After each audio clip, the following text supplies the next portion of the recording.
네, 앞서 120억 원대 로맨스 스캠 조직의 총책 강모 씨 부부가 주 캄보디아 한국 대사관에 재발로 찾아왔다가 그대로 풀려난 사실을 전해드렸습니다.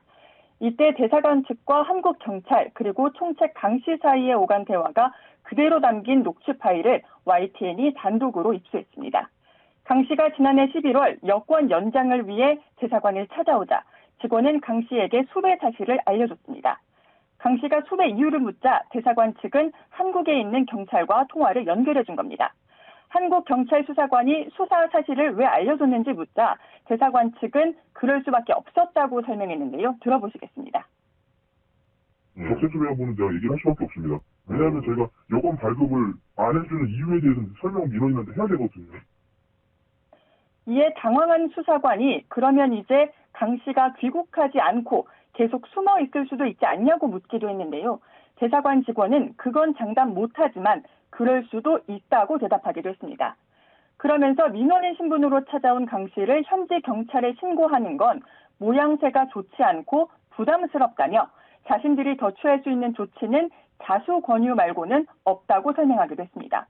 한국에서 120억 원대 로맨스 스캠 사기 혐의를 받고 있는 피의자를 눈앞에 두고도 모양새가 안 좋다는 이유로 머뭇거렸던 겁니다. 모양새가 안 좋거든요. 자기 재발로 들어온 민원인을 대사관에서 경찰 형사가 전에서 잡아가라? 이거는 조금 좀 부담스럽습니다.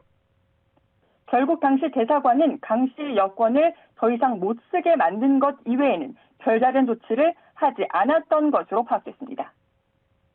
네, 대사관에 찾아왔던 강 씨는 적색 수배가 내려진 사실을 모르고 있었던 것으로 보입니다. 천연덕스럽게 자신은 아버지와 선교 활동을 온 것뿐이라고 주장했습니다. 피싱 범죄에 연루됐다는 사실을 알려주자 친구에게 본인과 아내의 명의를 빌려줬다가 문제가 생긴 것 같다며 핑계만 댔습니다. 제가 친구 중에서 명의를 좀 빌려달라 해서 명의를 제 와이프 명의를 빌려준 적은 있거든요.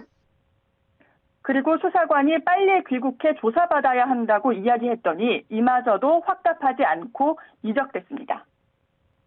그래서 가고 싶어도 갈 수 있는 상황이죠. 아니기도 하고요. 제가 일단은 제 와이프랑 만나서 얘기를 해보고. 이후 대사관은 강 씨를 그대로 보내줬고 강 씨는 자수하지 않고 잠적했습니다. 네, 강 씨는 대사관을 떠난 뒤 자수하지 않았고 뒤늦게 대사관에서 현지 경찰에 사건 경과를 알리면서 3개월 뒤에야 체포됐습니다. 이후 강 씨와 아내는 석방됐다가 다시 검거된 것으로 전해졌는데요. 법무부는 강 씨 부부에 대한 범죄인 인도 청구를 캄보디아에 올해 상반기 요청했지만 캄보디아 당국은 미적거리고 있는 상태입니다. 이번 송환에도 강 씨 부부는 포함되지 않은 것으로 파악됐습니다. 법무부는 어제 캄보디아 차관을 면담하는 자리에서 강 씨 부부에 대한 송환을 다시 한번 요청한 것으로 YTN 취재 결과 확인됐습니다. 지금까지 서해부에서 YTN 이현정입니다.